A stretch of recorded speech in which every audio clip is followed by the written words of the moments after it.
پھر اسے نواب افتخار کا خیال آ گیا، جس کی وجہ سے وہ پورے طور پر سرخ روح ہوا تھا۔ غلام حیدر نے سوچا، حقیقت یہ ہے کہ سب کے تعاون سے ہی سودا سنگھ کی چتا کو آگ لگی ہے۔ غلام حیدر نے ماحول کے مطابق پورا پنجابی چودھریوں کا لباس پہنا ہوا تھا، خصا، لمبے بر والی سیماپی کڑاہی کا لاچا، سر پر پف والی کلے دار پگڑی اور ہاتھ میں چھوٹا سا چاندی کا حقہ، جو غلام حیدر کو نواب افتخار کے ماموں سے تحفے میں ملا تھا۔ یہ شان و شوکت تو واقعہ غلام حیدر کی ذات کو نوابوں سے کم نہیں دکھاتی تھی، اور ان سب سے بڑھ کر وہ رائفل جو اپنے کارنامے بڑی دنیا کی انگریزی سرکار میں دکھا چکی تھی۔ غلام حیدر کے کاندھے پر لٹکی اس کی چاندی جیسی نال تو ایک موت کی پری کی گردن تھی۔ غلام حیدر نے امانت خاں کی طرف دیکھ کر ملک بہزاد سے کہا، چاچا بہزاد، اصل میں تیرا یہ بانجا اس پورے قضیے کا سورما ہے۔ اس دن یہ نہ ہوتا تو سکھڑے اتنی آسانی سے قابو میں نہ آتے۔ امانت خاں نے اپنی مونچھوں کو مزید مروڑا دیا، جو پہلے ہی خصے کی نوک کی طرح اوپر کو چڑھی ہوئی تھی۔ مجھے اس پر فخر ہے، خدا نے موقع دیا تو میں اس کا بدلہ ضرور چکھاؤں گا۔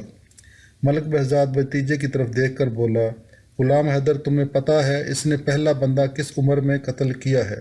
اس وقت اس کی عمر صرف 13 سال تھی، جب چودھری اللہ بخش جندے کا اس نے اپنے باپ کا بدلہ لیا تھا، اور کیوں نہ لیتا تربیت جو اپنے سینے پر ہاتھ مار کر ملک بہزاد نے کی تھی۔ آگے بھی یاد رکھ، لڑائی بڑائی میں راکھوں اور مزاروں سے کام نہیں لیا جاتا، بندہ مار کھا جاتا ہے۔ سینکڑوں آدمی ادھر ادھر چار پہیوں پر بیٹھے اپنی اپنی گپوں میں لگے تھے۔ اکثر امیر سبحانی سے غلام حیدر کے وائسرائے کے ساتھ گہرے تعلقات کی کہانی بڑی دلچسپی اور مزے لے کر سن رہے تھے۔ غلام حیدر کو اس کی یہ ڈینگیں سنائی دے رہی تھی، لیکن وہ اسے ان کے ہانکنے سے روکنا نہیں چاہتا تھا، بلکہ اب وہ چاہتا تھا لوگوں پر اس کی دلیری اور تعلقات کا جتنا بھی روب پڑ جائے اس قدر اچھا ہے، اور وہ یہ روب ملک بہزاد کے سامنے بھی رکھنا چاہتا تھا۔ ویسے بھی ملک بہزاد کو اس کے تعلقات کا پتہ اس کی سزا میں معافی اور نواب صاحب کی طرف سے اتنے بڑے تعاون کے باعث چل ہی گیا تھا۔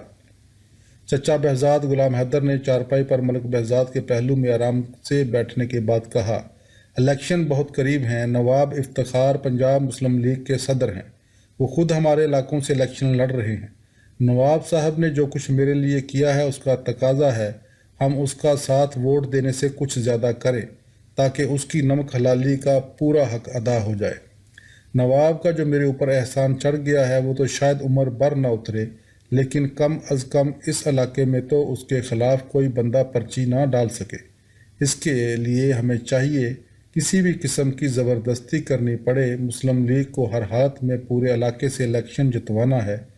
کانگریس اور یونینسٹ کے امیدواروں کو پرچیاں دینا تو ایک طرف، جلسہ تک نہیں کرنے دینا۔ اس کے لیے جتنا خرچہ اور اسلحہ چاہیے وہ میں بندوبست کرنے کے لیے تیار ہوں، لیکن نواب صاحب اور جناح صاحب کے آگے ہماری بے عزتی نہ ہو جائے۔ ملک بہزاد غلام حیدر کی بات تحمل سے سنتا رہا، پھر حقے کی نہ کو ہاتھ سے پکڑ کر اس پر اپنی ٹھوڈی ٹکاتے ہوئے بولا، چودھری غلام حیدر، بھلا مسلم لیگ کا ساتھ ہم نہ دیں گے تو کون دے گا؟ یہ کام سودا سنگھ کی چتا سے زیادہ اوکھا تو نہیں، لیکن اس کے لیے ایک کام کرو۔ اگر وہ ایک کام ہو گیا تو ہمیں زیادہ تردد کرنے کی ضرورت نہیں، لوگ خود بخود مسلم لیگ کی طرف جھکتے جائیں گے۔ ایک ریکارڈ لو جس میں تمہاری دلیری کے سارے واقعے قصے کی شکل میں بھرے ہوں۔ اس کام کے لیے امیر سبحانی بہت مناسب ہے۔ وہ ریکارڈ الیکشن سے پہلے پورے علاقے میں پہنچا دو اور اپنے خرچے پر سنوا دو۔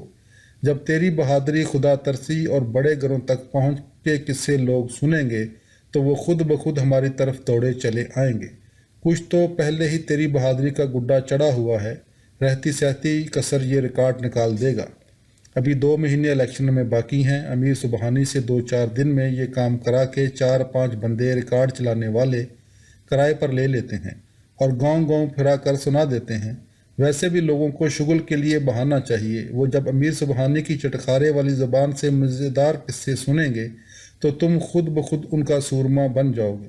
اس کے بعد ہم دونوں اپنے بندوں کے ساتھ پورے علاقے کا دورہ کریں گے اور باقی کسر دورے میں نکال دیں گے۔ پھر بھی جس جگہ سے نواب کے خلاف ووٹ پڑنے کا خطرہ ہو، وہاں پر نواب سے کہہ دینا الیکشن والے دن وہ اپنے بندے ہمارے ساتھ کر دے، نگرانی ہم کریں گے اور وہ پرچیاں اپنے ہاتھوں سے نواب صاحب کی صندوقچی میں ڈالتے جائیں گے۔ جس نے بھی چونچرا کی 4 متریں چتروں پر ماریں گے اور سیدھا کر دیں گے۔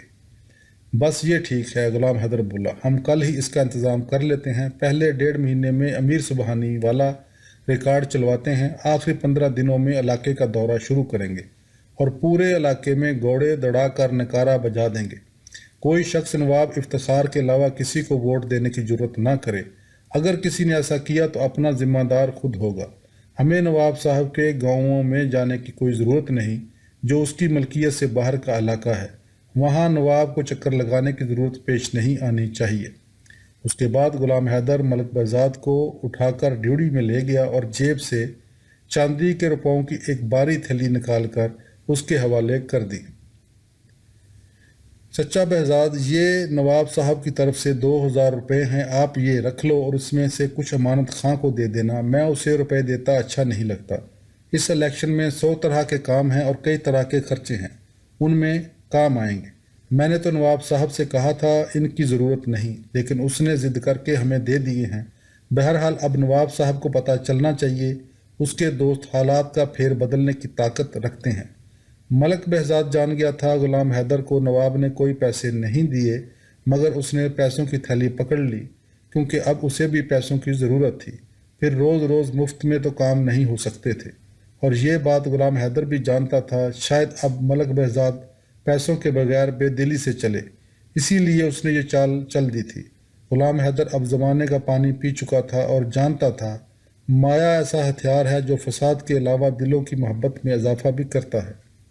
غلام حیدر اور ملک بہزاد ڈیوڑی سے نکلے تو کھانا تیار تھا۔ وہ دونوں اور میاں امانت خان، جانی چھمبا، رفیق پولی اور غلام حیدر کے وہ ساتھی جو سودا سنگھ کو مارتے وقت ساتھ تھے، چارپائیوں پر بیٹھ گئے۔ گرم گرم گوشت اور چاولوں کی بری ہوئی کنالیاں ان کے سامنے آ گئی تھیں۔ وہ کھانے کے دوران اس واقعے کو چٹخارے لے کر چٹکلے بھی چھوڑ رہے تھے اور چاولوں کے مزے بھی۔ ان کے علاوہ بھی حویلی کا پورا صحن آدمیوں سے بھرا کھانا کھانے اور باتیں کرنے میں مصروف تھا۔ جز نمبر 45۔ فضل الدین اب 24 سال کا سمجھ بوجھ والا ایسا سرکاری بابو بن چکا تھا جو مولوی کرامت کی تربیت سے ہوتا ہوا جلال آباد، وہاں سے FC کالج لاہور اور اب گورنر ہاؤس لاہور میں پچھلے 6 سال سے سرکار انگریز کا نوکر تھا۔ وہ آہستہ آہستہ اتنا سیاںا ہو گیا کہ مولوی کرامت سے بھی 2 ہاتھ آگے نکل گیا۔ آنکھوں کو گول شیشوں کی اینک چڑھ گئی تھی، جس نے شخصیت کو اور بھی سنجیدہ کر دیا۔ گورنر ہاؤس لاہور میں نوکری کے 2 سال بعد ہی اس نے لاہور میں اپنی جگہ لے کر وہاں مکان بنا لیا۔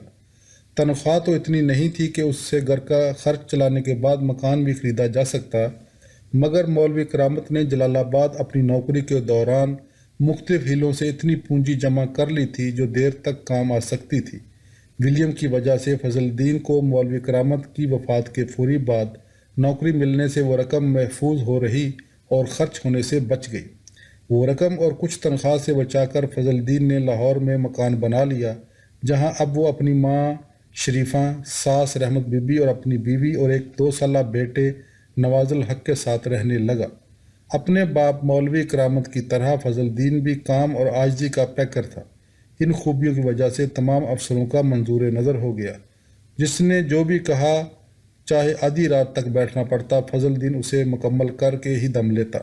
بلکہ بعض غیر متعلقہ کام بھی اس کے ذمے لگا دیے جاتے تو وہ انہیں بھی ڈیوٹی سمجھ کر پورا کر دیتا۔